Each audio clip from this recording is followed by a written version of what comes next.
गरीबन सा जुल्म अचो बाबा अचो बाबा अचो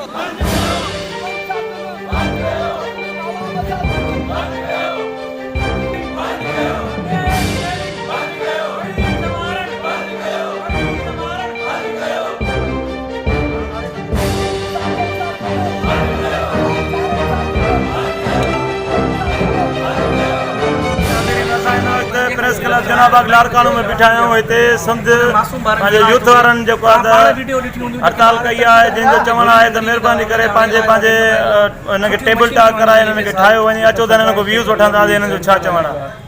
सिंध यूथ जी सोशल वेलफेयर लाइफ तरफ़ां हिकु वर्कर आहियां। हिकिड़ो असांजो जेको मक़सदु आहे उहो तालीम खे आम करणो आहे, ग़रीबनि जी ख़िदमत इंसान जी ख़िदमत। कुझु ॾींहंनि खां वठी जेको MS ऐं पैरामेडिकल जेको पाण में जेको झगड़ो हलियो आहे, मुफ़ाद वारो टोलो अलाए कहिड़ो बि आहे, उनजो मक़सदु पाण में वेही करे पंहिंजा मसइला हल कनि, हिकिड़ो ग़रीब आवाम सां जुल्म त बंदि कनि, OPD खोलनि। अलाए केतिरा हुते मरीज़ अचनि था ॿाहिरि शहरनि खां, उते तक़रीबन हिकिड़ो ग़रीब लाचार बेवस ईंदो आहे माण्हू, उहो सुबुह जो ॻोठां अचे थो चुंचे कंहिंखे चिमचो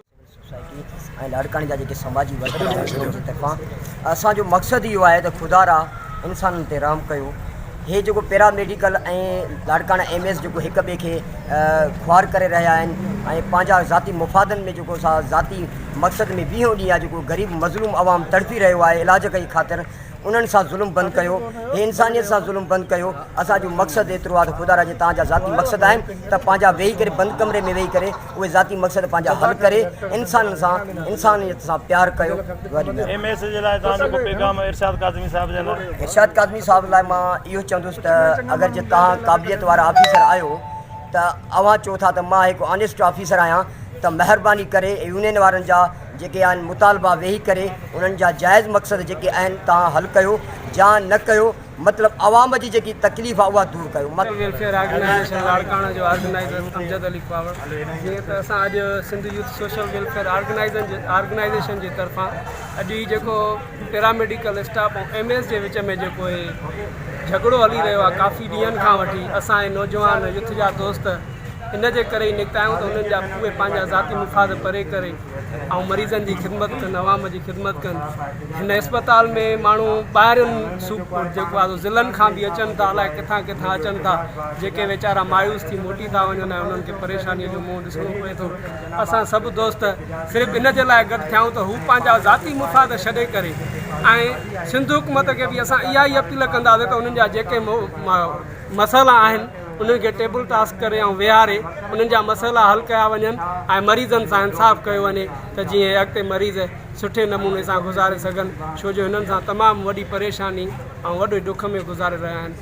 सिंध यूथ सोशल वेलफेयर जो इहो ई मक़सदु आहे इंसान ज़ात जी ख़िदमत करणु, ऐं असां ईअं ई चाहींदासीं त इहे मसइला हल थियनि ऐं ग़रीब आवाम हिकु सुठो वक़्तु। मुंहिंजो नालो आहे दादा राजती, मां सोशल वर्कर आहियां। दोस्तनि सभिनी खे जस आहे जेको क़ीमती टाइम कढी इन शइ ते अची बीठा आहिनि त जेको एहतजाज हले थो पैरामेडिकल जो, इन जो MS साहब जो ठाह थिए,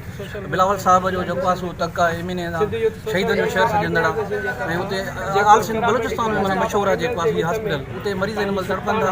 ऐं उन्हनि जे लाइ असां इहो था चऊं त हिन महिल इहो एहतजाज ख़तमु करे MS साहब जेको सुठो कमु थो करे उनखे उहो कमु करणु ॾिनो वञे।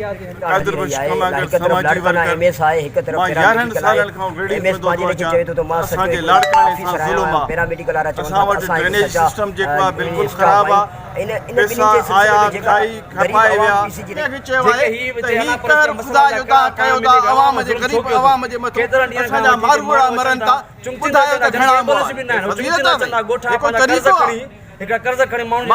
हिते अचंदा मोटिया वञनि। इमरान असां सिंध हुकूमत खे इहा अपील कंदासीं हिन जा वेही करे मसइला हल कयो, तव्हां जेके मसइला था पंहिंजे टेबल लाड़काणे जे पूरे अवाम कयो आख़िर जेके मोहतबर आहिनि, साहिब हैसियत आहिनि, दुकानदार आहिनि, इहो तव्हांजो आलिम फाज़िल आहिनि, उन्हनि खे चयो त बाबा हे